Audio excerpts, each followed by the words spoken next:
Hello and welcome to another episode of UK Media Warrior. Today we're going to be looking at Warcraft, the film that, along with Assassin's Creed later on this year, has to break the curse of video game movie adaptations. Is it going to do it on its own?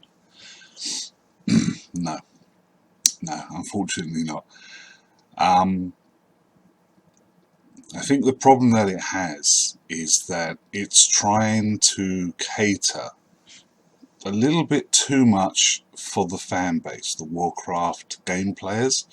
Now that's not a bad thing when you consider the fact that there are millions of Warcraft game players out there, and Warcraft itself has a huge vault of history and lore and stories that can be told.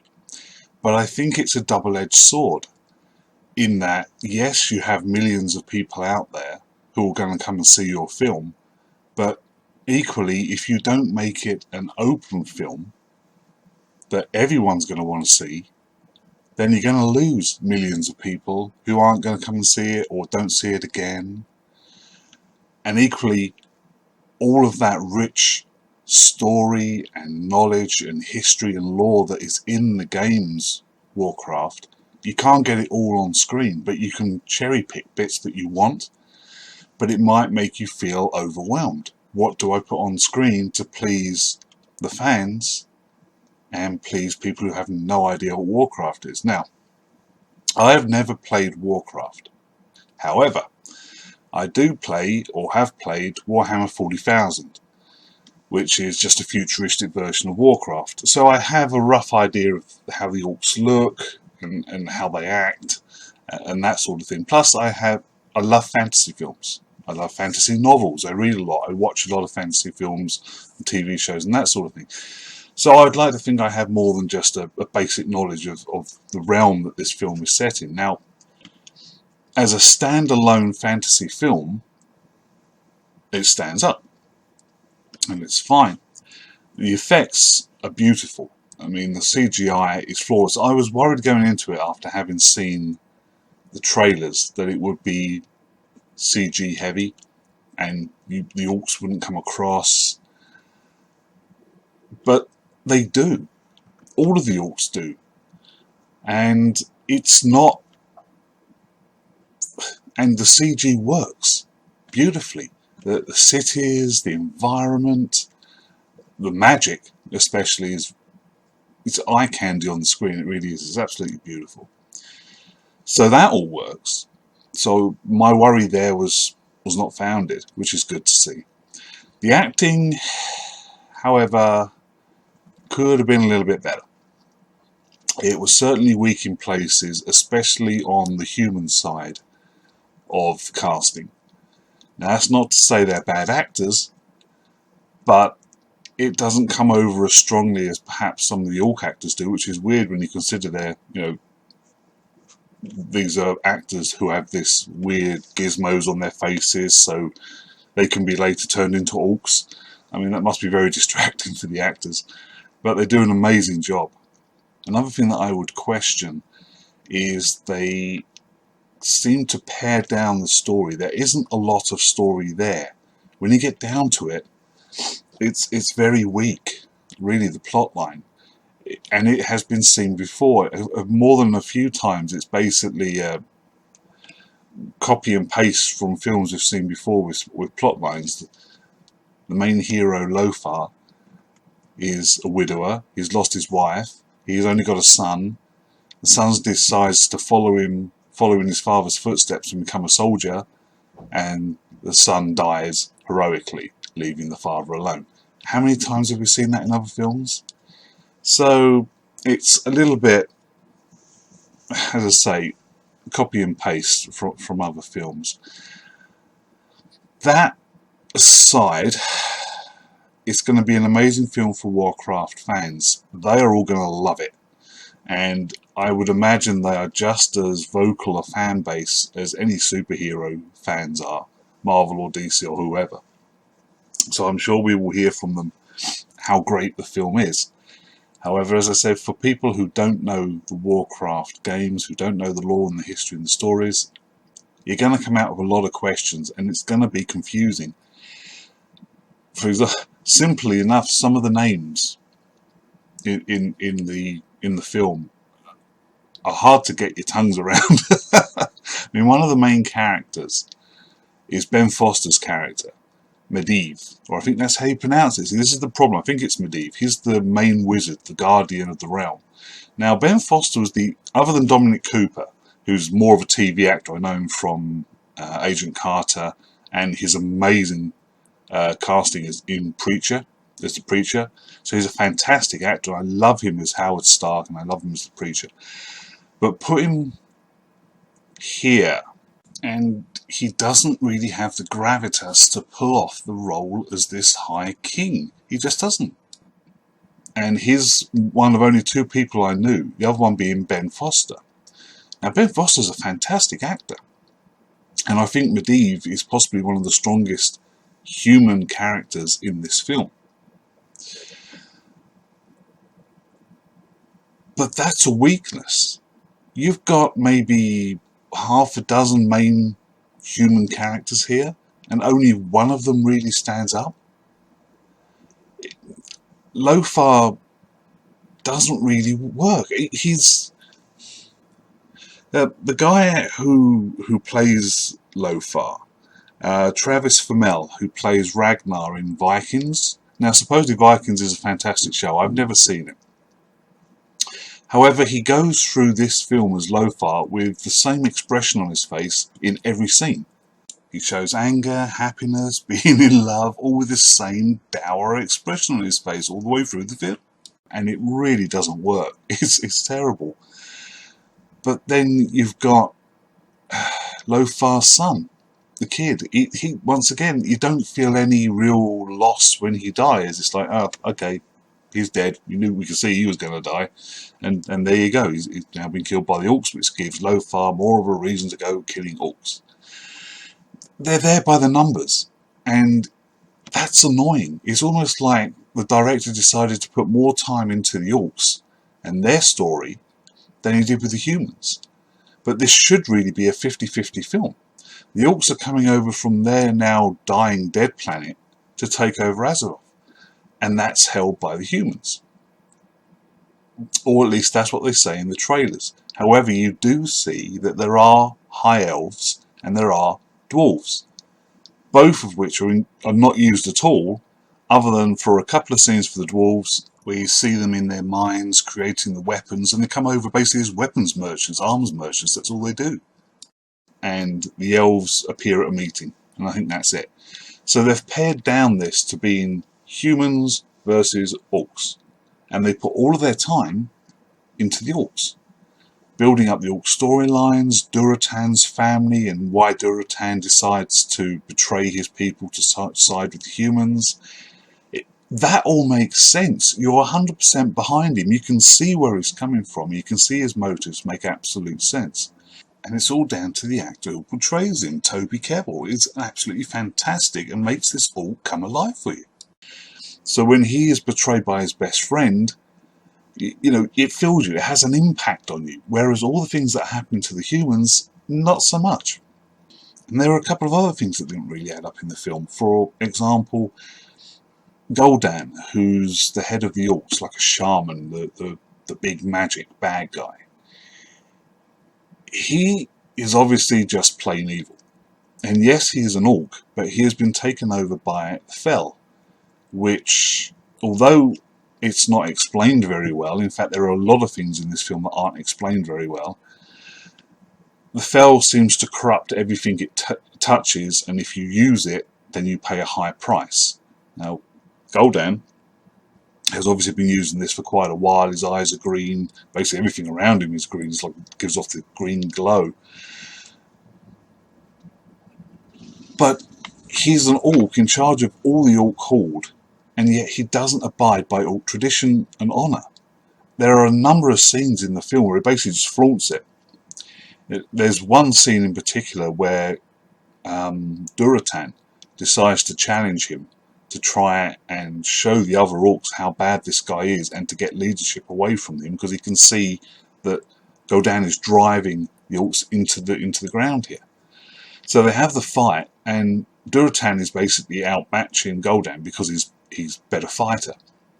So Gul'dan resorts to using his magic. Now that's against the rules, and all the orcs, look like hundreds of orcs around watching this fight. They're basically shouting at him, calling him traitor and cheat and all this sort of thing. And then when it's over and Durotan is dead and Gul'dan's standing there, all the orcs are shouting at him, all that. So he kills a couple of them and then says, "Is there anyone? Who's next? Anybody else want to complain?" And the orcs just turn around and mope off. And that's just like one time that he does this. And I'm thinking, you're hundreds of thousands of orcs. You live to fight. Your leader is obviously a disgrace. He's dishonourable. He doesn't abide by your orc traditions. Deal with him. What? Okay, he's killed a couple of you guys. But there are hundreds of you. Yes, okay, a few of you might die taking him down, but he will go down quick. And at the end of the day, you're all going to be better off. Why would orcs, especially orcs, who live for honour, and in this movie live for honour and to fight, why would they turn their backs and mope away? It just doesn't make any sense at all. It leaves it flat. Also, at the end of the film, where you're basically just got King Lane and Grona, the half-orc, half-human, green love interest of Lothar. And I'm sorry, but she's just Gamora from Guardians of the Galaxy. The way she fights, the way she talks, the way she walks and looks, it's exactly the same. And they're basically alone at the end of this battle. Everyone else is dying around, all the humans are dying around. And Lane says to her, "Look, we're not going to get out of this alive. You told me that if you kill a chieftain, you gain a lot of honour. If you kill me, that should give you enough honour to bring peace between the orcs and the humans. You should be able to control the orcs and bang out a peace treaty here." And so, even though she's in tears doing it, Garona uses a dagger and kills Lane. And yes, she does get respect, and she gets taken into the Horde as an orc. Even up until this point, she's been cast out as a half-orc, but she gets taken in as an orc. But it doesn't seem to do any good, because whenever she wants to do anything good, Gul'dan's there, who's still in charge, who basically just shouts her down and tells her to stop getting in his way. And she does. She shuts up and doesn't get in his way.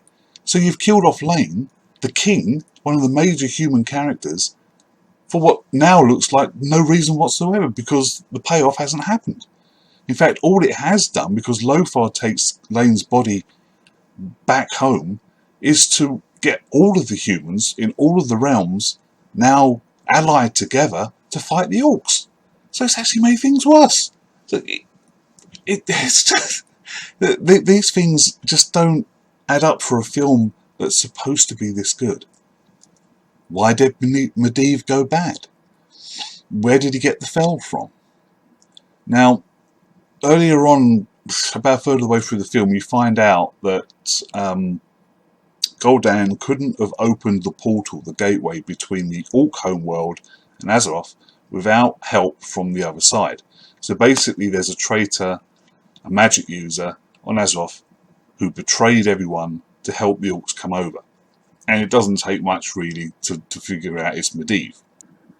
But as it turns out, he is indeed the one who betrayed all the humans, and falls a bit flat at the end, because like I say, I was really hoping there'd be more to it than just the straight out all the way through the film. Once you realise there's a magical traitor, yeah, all eyes are on Medivh, and I was really hoping that it would be somebody else that would at least put some effort into it, that they wouldn't make it so obvious, but they did.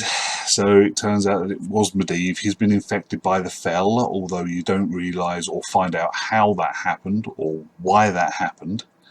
The only reasoning behind why he did it is at the end, when he says, as he's dying, he says to the apprentice wizard that he was trying to make everything right, that he was trying to help everyone. Yeah. How is this helping everyone? How is bringing the Fel into this world and the Orcs into this world helping anyone? So even his death scene doesn't make any sense. But like I say, so many inconsistencies in this film, but as I say, I think they will pay off for Warcraft fans. I'm sure all these things that I've pointed out that made no sense to me, somebody who plays the games or knows the lore will probably think, no, but I know the answers to this, I know why he did that, I know why such and such happened. Well, that's fine, but for somebody who doesn't know anything about the games, this stuff has to be explained. There has to be reasons for characters' actions. I think the main problem behind this is basically almost advertised in the title. It's Warcraft the Beginning. So they set out straight from point one, second one, with the very title of the film to let you know this is going to be a series of films. That this first film is just the setup film. And unfortunately, that's exactly what it is. It's just there as a foundation for everything that's going to come in the future. Now, as I say, for Warcraft fans, they're going to love it. Everybody else, we're going to be walking away thinking, that doesn't make sense. That doesn't make sense. Why did he do that? And I'm sure this will all be paid off somehow in future films. But films have to stand on their own. If you go back to one of the greatest trilogies in movie history, Star Wars or Lord of the Rings, take either one of those.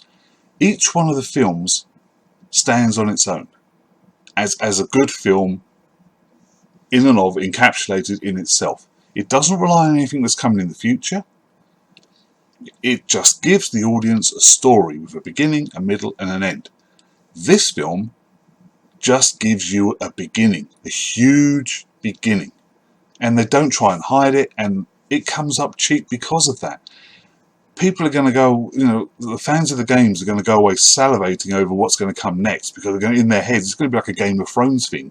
Because they already know all the history and all the lore and all the characters, in their heads they're probably going, oh, well, this is going to happen next. Well, I wonder if they're going to put this into the next film. Well, that's great for them. But for people like me, it was just frustrating, because it could have been such a better film. Like I say, they had the effects. The effects for a film like this had to be good. And they were beautiful. They were perfect CGI.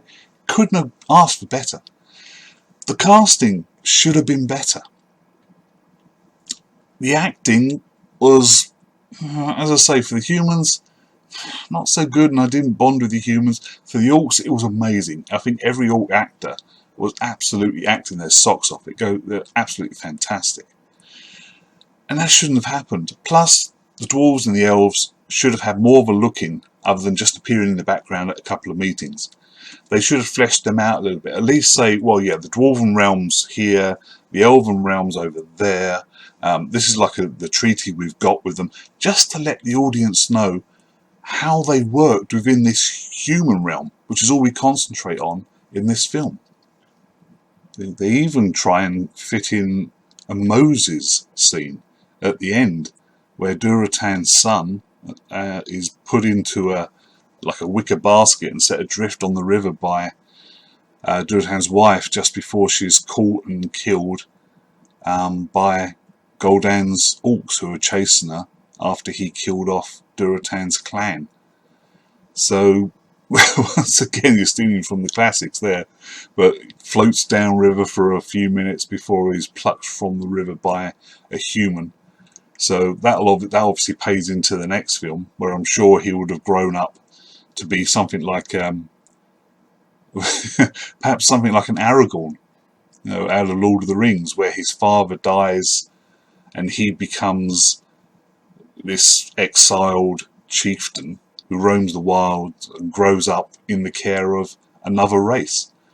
So probably Durotan's son's going to grow up in the household of a human, probably. And then eventually there'll be this big scene where he retakes his father's role as chieftain of a clan and becomes a real orc.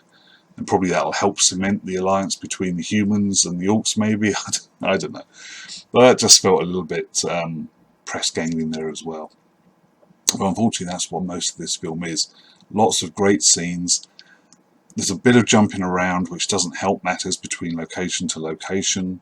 There's a weird, awkward relationship that gets thrown in there between Lothar and Garona. The fight scenes are good. To say, considering most of it is CGI generated characters, the fight scenes are actually fantastic.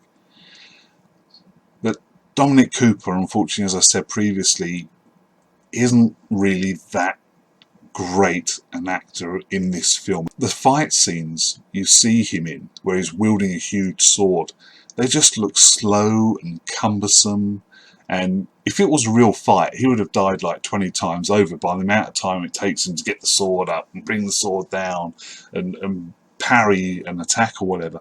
It just doesn't look natural fighting like that. And he's supposed to be this king, so he would be a better, because they try and make him out to be this fantastic fighter. They start the movie off by saying, "Oh, our garrison has been wiped out, and we don't know who attacked him because there are no dead bodies of the people who attacked." So they instantly say that the orcs are better fighters than the humans, and that you've got Lothar and you've got Lane, the king, and his commander. Well, Lothar the commander, Lane the king, who out of all the humans seem to be the only ones who can hold their ground one-on-one or more than one-on-one with orcs. And yet, although Lothar pulls it off with his fighting, probably because what the actor has done previously in Vikings. So that's about it. That's Warcraft. Yes, it is a good film. It's a solid film. It's worth watching because it's one of those films that you have to see on the big screen. But go in there with lowered expectations. It's not going to be a huge, epic, fantastic fantasy film. It's going to be a solid, good fantasy film. And if you've played Warcraft, you're going to be watching it thinking, wow, this is like my dreams come to life. This is Warcraft on the big screen. They've literally yanked out, I think, scenes from the game and just plastered them on the screen. And that's going to make certain people very happy. So go and watch it. Good film, yes. Is it on its own going to break the curse of computer game adaptations to movies? No. However, I do think Assassin's Creed will. One, it's got Michael Fassbender, fantastic actor. He's a legend in his own time when it comes to acting. Whereas this film failed to have an actor of that pedigree. And if it had, at least one or two, I feel it would have probably been better. But Assassin's Creed has Fassbender, and it has a couple of other actors who are backing him up, co-stars. And plus, I feel the story of Assassin's Creed will come over better to everyone, rather than in this film, it was aimed almost purely for Warcraft fans. Assassin's Creed, I think, will appeal to everyone. So the two of them together should break the back of that curse, and we'll get more computer game adaptations. Obviously, Warcraft, they're already planning the sequel, so we know that's coming down the pipe. Assassin's Creed, I believe they're already working on a sequel for that, and that doesn't come out until December. So we're going to get them at least. But I suppose if the films don't work at the box office, if they don't take the money the studios want, it's possible their sequels will be cancelled. But we'll just have to hope that's not the case. So thank you very much for watching this review. It will appeal to men and women. My wife loved it, even though she doesn't know anything about Warcraft, the same as me, but she came out loving it, so that's good. So go and see it. Have a great time. Thank you for watching this review. If you enjoyed it, if you want to see more, please share it on Facebook, on your Facebook page, or please subscribe to my channel. I'll see you all next time. Our next film coming up should be the review for Teenage Mutant Ninja Turtles. See you guys there. Bye bye.